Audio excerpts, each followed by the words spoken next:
in the form of a podcast. This is March. You're welcome too. All right, shut up. We got a special guest today, an NCAA expert and unfortunately a Cincinnati fan, Jason Celeste. Jason, welcome to the pod.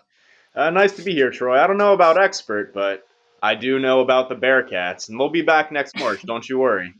Oh, we're counting on it, even with their 3 players left. Jason, what are your first thoughts on these first couple games? That's been madness. I'll tell you what. Man, it really has been. I mean, you look at the first 4 playing games yesterday. You had one game go to overtime, 2 games decided by 1 point. All 4 games featured teams with double-digit leads, blowing those leads. 3 out of the 4 teams ended up coming back from double-digit deficits to win. The other one that held on to their double-digit lead, Norfolk State, was up by 19, squandered that entire lead, then came back to win by 1 point. Like, these are double-digit halftime leads, and 75% of the teams down double digits at halftime came back to win. That's just an absolutely absurd percentage. I would like to see the percentage, of prior March Madness tournaments. Has that ever happened before? I would imagine not, but the crazy thing is there's been no upsets either. There's been the favored team coming back from a deficit, Yeah. Sometimes you would think it was the opposite Yeah, with that kind of statistic. yeah. Despite Florida being a 7 and Virginia Tech a 10, the line was actually even on that game. So you couldn't really call it wasn't an upset that Florida won, but they weren't necessarily the favorite either. So Right, on Vegas terms. I would certainly say that them coming back from a double digit deficit against a team that was sort of perceived as even with them could be viewed as an upset. By that Yeah. same light, Jason, would you say this Utah State Texas Tech game, if Utah State wins, would you consider that a upset in March Madness? Because I would say not really. It's a slight upset. Texas Tech, a 2.5 point favorite. 6-11s happen all the time. Yeah. I mean, when you make your bracket out, you might as well chalk up 2 11s over a 6 because it's going to happen. I like Texas Tech just because I think they have a more talented roster, and that's often going to be the case with your Power 6 program against your like mid major. But Mm-hmm. Utah State, they've been a solid program for a while now, and they've gotten to the tournament, fallen short every time to this point. But they're certainly giving Texas Tech a run right now. The Red Raiders might go down. Utah State Aggies, like you said, been there before. It's gonna be a fun game to watch for sure. To watch the end, it's the most fun part of the March Madness. Is the final 4 or 5 minutes. It's coming down to the buzzer. The guys are playing their hearts out. You might see a buzzer beater. That's what you live for in March Madness. You're looking for a buzzer beater, upset Cinderella story. The announcer going crazy. That's March Madness in my head. Oh yeah. Speaking of Cinderellas, we got one brewing right now. Oral Roberts Golden Eagles tied 10-10 against Ohio State. Look for Max Abrams, leading scorer in the nation, to get the upset over the Buckeyes. That's impressive. Leading scorer in the nation from a little score like Oral Roberts. You don't see that often. You might expect it from an ACC, a Big Ten program. But Jason, what can you tell us about Oral Roberts? You got any inside info? Troy, Oral Roberts is definitely an off the radar team. I know. Couldn't even tell you what conference they're from. I didn't even know they existed before this. I filled out a bracket. I know they make the tournament every once in a while, so wherever they're from, they're one of the better teams in that conference. Because I have seen their name in March a few times, but they've never really made any noise, and I don't know. We'll see. They're off to a nice start today, but I think Ohio State's a pretty strong team, and I know you're high on Oral Roberts and their leading scorer in the nation, but I'm not so I'll sure. tell you what, I'm not so sure this is going to end well for them. I would love to see them upset Ohio State. I'm not a big Ohio State fan. I think their fans are pretty obnoxious. So anytime they lose, I'm happy. Looking up them right now. Last appearance was in 2008. They were 16-10 this year. Losing record made the tournament, obviously winning their conference tournament. So that would be a true Cinderella story. You're right about that, Alex. Yeah, I mean, Look Troy, for nobody roots Ambrose. against Ohio State more than me, but when you gotta pick make reasonable assumptions about games, Ohio State is a pretty good basketball team this year, and Oral Roberts is not. Despite the leading scorer in the league, maybe there's that bad of a league. I think it's probably the case that he's the best of a bad situation in that league, is what I'm guessing. Yeah, he's probably their only good player.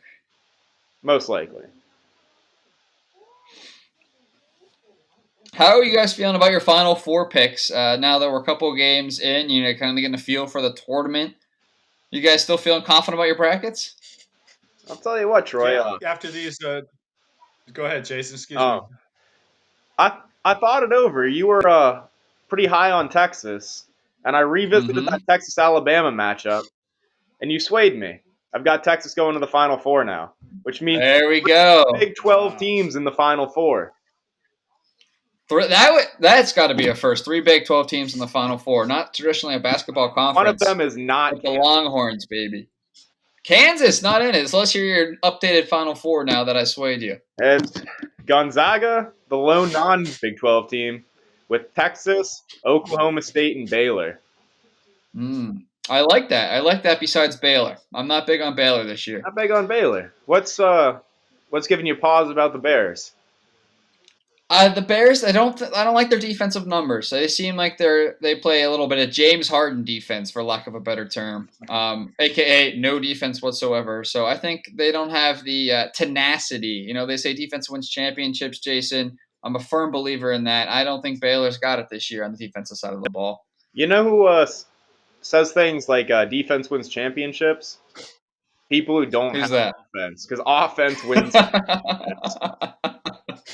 I guess you're right. To win, you got to put the ball in the basket more times than the other team. Huh? Got to score buckets, Troy. That's the name of the game. Alex, how's your Final Four holding up? You have Oral Roberts in there? I do not. As much as I love Max, I think he's gonna tucker himself out. Yeah, he's gonna give it all against the Buckeyes. Hit a buzzer beater to win it, and then he'll be out of juice come second round. I still feel good about LSU. Still feel good about Houston, and my other teams. One other a game I'm looking at tonight. Tonight we got Wisconsin, North Carolina. This has got to be one of the better matchups of the first round. That's going to be a big game. Who you guys got in that one? Oh, definitely North Carolina. I have North Carolina as well. They're more talented. They're more athletic. They're a deeper team. And Wisconsin, I keep telling you guys, Wisconsin, just like Maryland, just like Michigan State, who you already saw got bounced in the first four, are a product of an overinflated Big Ten that did not deserve to have that many teams in the tournament. Absolutely. Couldn't agree with you more there, Jason. I have UNC make it to the Sweet 16 in my bracket, so I actually have them knocking off Baylor in the second round. I like UNC this year. I can see that UNC has the talent to knock off Baylor. I just haven't seen them play consistently enough throughout a season to go with that bet, but I would not be surprised if North Carolina did beat Baylor. I just think Baylor's the more consistent team. Here's the thing about UNC, the tournament, though. You can get hot at any moment. They hit hot, hit a streak. They might not be consistent the rest of the season. But if you're hitting a streak in the tournament, you hit your stride. Sometimes there's no stopping those kind of teams. Alex, What are your thoughts on the UNC-Wisconsin game? I got Wisconsin winning this one. These guys, they got a rep for the Big Ten. The Big Ten, some people say inflated. Some people say overrated. Wisconsin basketball has been here before, and they will be here again. And they're gonna beat UNC. Send some shockwaves through the college basketball nation. Now, when you mention that Wisconsin's been here before, are you saying that North Carolina has not been here before? North Carolina has been here before. Maybe they're a little cocky. Maybe they've been here too much, and Wisconsin has been here kind of just enough. You know, you gotta think about There's a these sweet these spot. Rather, factors. there's a Yeah, sweet spot in how confident you are. Is that what you're saying? So you're saying exactly. so Yeah. you're saying you can't have too much success. Yes. Yeah. Yeah. All right, I Look got You at you. get Kentucky. you get too big for your britches. Look Too at big, Kentucky. huh? Too big for their britches. Where are they? Not in the tournament, that's for sure. Uh, Not even close. Wisconsin, just right for their britches. 9 seed. Wow. Are you willing to put some money on that? I might put some money on UNC.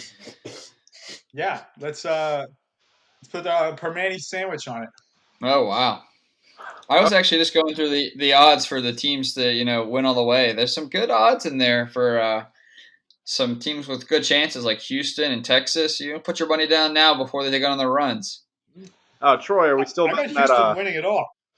Troy, are I we like still betting Houston. that semi on Alabama Iona? Absolutely. I got Iona all the way. All right. I think I bet my stimulus check to like 4 different people, so I hope I win all of them. Otherwise, you're going to be in a significant amount of debt. Yeah, I'm gonna have to write to Joe for a couple more. Jason, there's one matchup today that kind of catches my eye. You got the Beavers playing the Volunteers, kind of Pac-12. I'm looking at this. I'm not seeing a lot of Pac-12 basketball teams here. Pac-12 SEC unlikely matchup. I'm sure they didn't play in years. What do you Mm-hmm. think of this matchup? Um, Tennessee is a very talented team that sometimes struggles to score, Mm. which makes them ripe for an upset. If I had to pick, I would go with Tennessee beating Oregon State. But like I said, Troy, the name of the game is putting the ball in the basket, and sometimes Tennessee does not do that. And if the shots aren't That's falling true. for them, a hot team like Oregon State, who no one expected to be in this, could easily find their Did you way guys of ever pulling play off Oregon a 12 Trail? upset. That was a great game. That was a good game. You die out on the trail over there. Yeah. Maybe there's like some inspiration there for the Beavers. I hope so. I actually have Tennessee winning it all. So, not winning it all. Excuse me, winning this game. I have them going pretty far in the matchup. So I'd like to see Tennessee take out the Beavers today. Are you inspired by George Webster's burning passion for Volunteer Nation? I am. I saw he posted a video on Instagram today, and it got me hyped up for volunteer basketball, man. So I'm definitely rooting for the Vols today. I'll tell you what, if George Webster can actually name 3 players on Tennessee's roster, I'll go ahead and pull for them. You're pulling for the Vols, baby. If he can name 3 players on the roster. That's Somebody not tag that. George in the comments. I hope he's listening out there. Hope you're doing good, George. All right.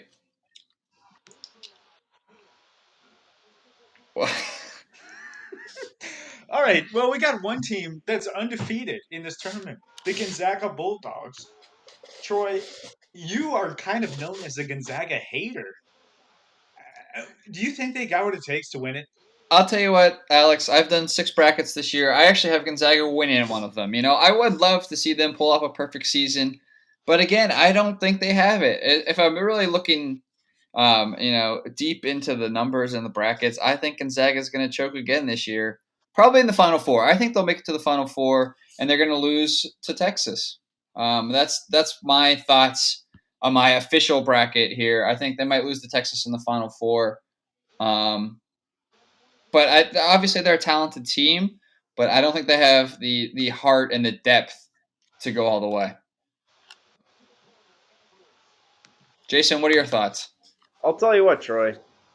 I've got one bracket, and in that one bracket, Gonzaga's winning it all. They're the best team in Wow. the nation. They've been the best team in the nation since day one. Nothing's changed. They've got the second best point guard in the nation in Jalen Suggs. They've got an elite front court duo in Drew Timme and Corey Kispert.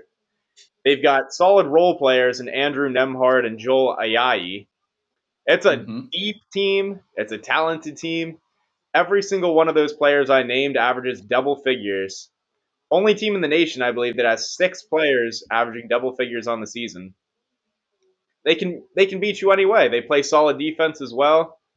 I don't see anyone beating Gonzaga this year there. And I say this with full knowledge that the last 6 teams that have gone into the NCAA tournament undefeated have all lost in the NCAA tournament. It's I almost like a curse, you know? I think Gonzaga is going to break that streak today, though, or this month. What about your team? Your team, OK State, the best player in the nation. You're always talking about them, hyping them up. You don't think OK State can knock them off? I think Cade Cunningham is capable of anything. I just think that he is going to take Oklahoma State to the Final Four. From that point on, he's going to get by Baylor and Gonzaga, the 2 best teams in the nation. He's already beaten Baylor once this season, given Baylor one of their 2 losses on the year. So I think he can pull off an upset there.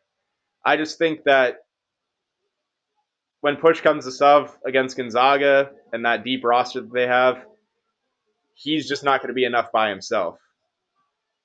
Doesn't have enough depth on OK State. Not the kind of depth that Gonzaga has. Oklahoma State has some. Cade Cunningham gets all the attention on that roster, and deservedly so. But they've got some solid role players on that team as well. Alex, what are your thoughts on Gonzaga? I love the name Drew Timme. I think it's a fantastic name, and the name knows the game. He's a great player, but I tell you what, they got kind of a tough region. You know, you got Iowa. I think Luke Garza, the big man from Iowa, I think he's going to shut down Gonzaga.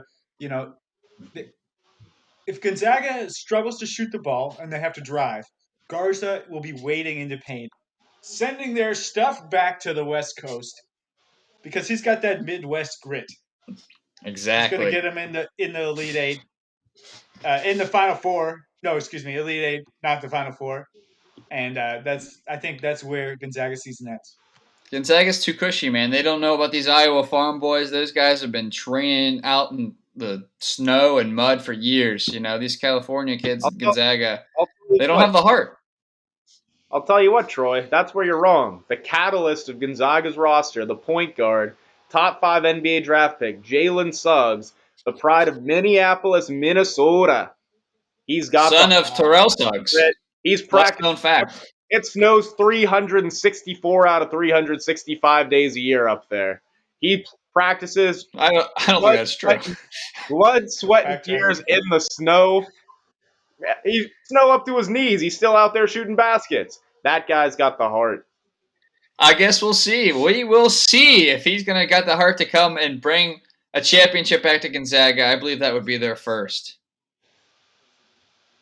Well, first they got to get through this Norfolk State team. I got to say, they showed some heart. Norfolk State, you guys might remember, they beat a very good Missouri team a few years ago in the first round.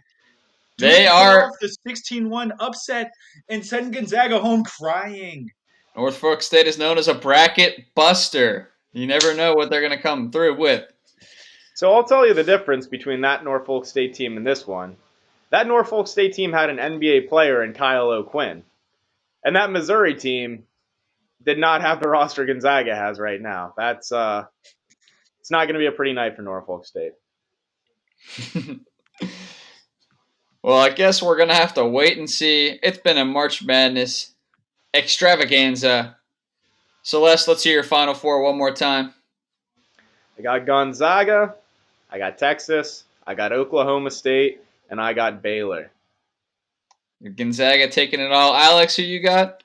We got Houston winning it, LSU, and 2 other teams. It's going to be a great matchup, man. That's 2 other teams, man. I got them for sure. On my side, I got Texas. I got Houston. I got Ohio State, and I got Gonzaga with the Longhorns taking it all. We'll see who's right. We'll come back for a updated episode. You tune in. Jason, thanks for being on. Always a pleasure, guys.